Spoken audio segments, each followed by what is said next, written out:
Orang NU itu adalah orang Indonesia yang beragama Islam. Camkan ini. Orang NU adalah orang Indonesia yang beragama Islam.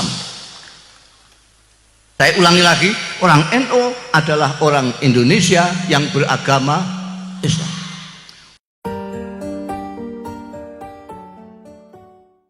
Saya pernah lihat pameran lukisan di Magelang sana. Itu ada museum lukisan besar sekali, ada pameran lukisan. Saya nonton, di antara lukisan macam-macam, pemandangan, kuda dan lain sebagainya, dan cewek cantik segala macam. Itu di situ ada lukisan Hadratus Syekh Hasyim Asy'ari, besar sekali, duduk dengan anggrengnya itu. Saya tanya situ, ini siapa yang melukis ini? Lalu saya dikenalkan, dipanggil itu orang yang melukis ini, yang kemudian sekarang jadi kawan saya. Saya dipanggil sama penyelenggaranya itu, terus saya kaget. Saya yang melukis ini saudara kita yang Cina, malah bukan hanya Cina, terus singkek kalau masalah meripate meh gak ketok.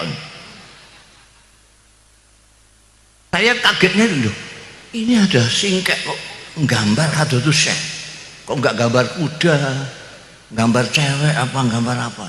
Gambar Hadratus Syekh. Saya tanya, duh, sampean kok gambar ini, kan nggak lain-lainnya pada gambar gini, kok kamu gambar ini sendiri? Apa jawabnya? Saya kaget 2 kali. Dia bilang, kalau tidak ada orang ini, tidak ada Indonesia.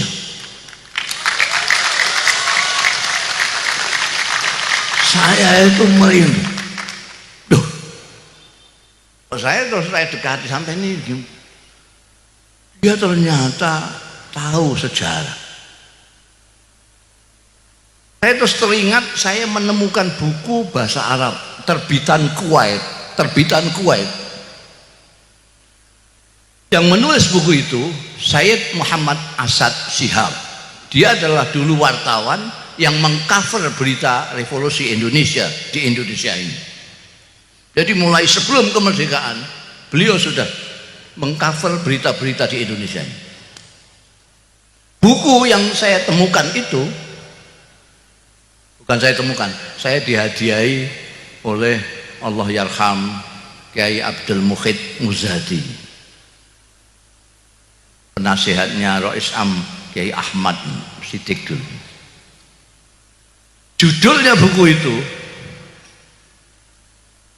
Al-Allamah Muhammad Hasyim Asy'ari Wadi'u Labinati Istiqlali Indonesia. Kalau diterjemahkan itu, Maha Kiai Muhammad Hasyim Asy'ari, peletak batu pertama kemerdekaan Indonesia. Pengakuan internasional yang menyoroti Indonesia. Jadi sekarang nggak usah pakai pamer-pamer. Terus kalau tidak ada NU, nggak ada Indonesia ini. Karena itu orang NU nggak usah teriak-teriak Indonesia harga mati segala macam, nggak usah. Mulai Tuhan sampai orang-orang yang ahli sejarah tahu semua. Kalau nggak tahu berarti nggak tahu memang. Ya jahil gitu saja. Tidak usah. Saya dipanggil di mana-mana, diundang untuk seminar, ceramah kebangsaan. Loh, sampai ini tahu saya enggak? Saya itu orang NU. Kok diajak ngomong kebangsaan, bangsa apa yang akan dibicarakan? Yang sampai maksudkan kan bangsa Indonesia loh. Iya loh. Loh ngapain? Loh saya ini orang Indonesia. Saya orang NU. Sampai tahu enggak orang NU itu? Bedanya orang NU dengan yang lain, sampai ini tahu nggak? Apa? Ya berarti nggak tahu, sampai tanya apa gitu.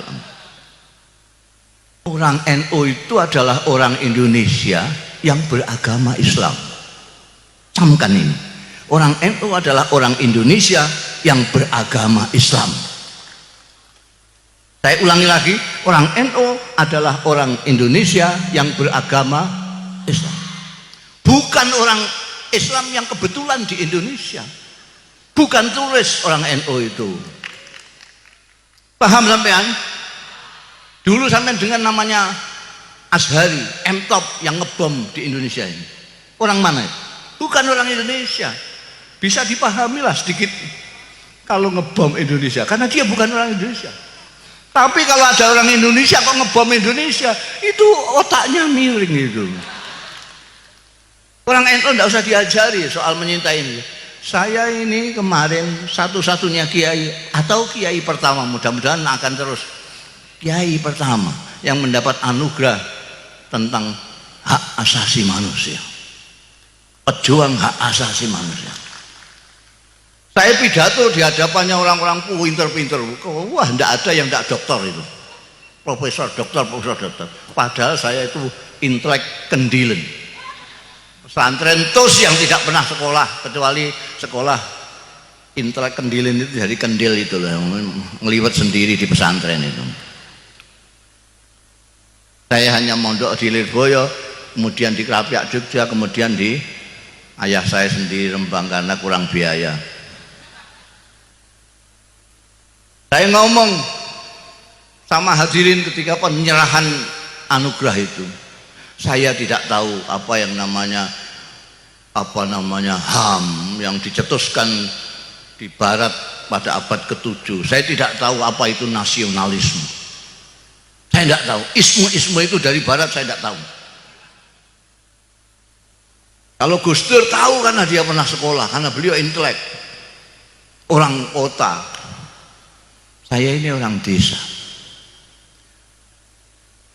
Tahu saya, kiai saya di pesantren mengatakan kepada saya bahwa Indonesia ini rumah kamu. Itu saja. Dan itu yang saya apalkan sampai sekarang. Kiai saya mengatakan Indonesia itu adalah rumahmu. Kamu sujud di tanah Indonesia itu. Kamu menghirup udara Indonesia itu.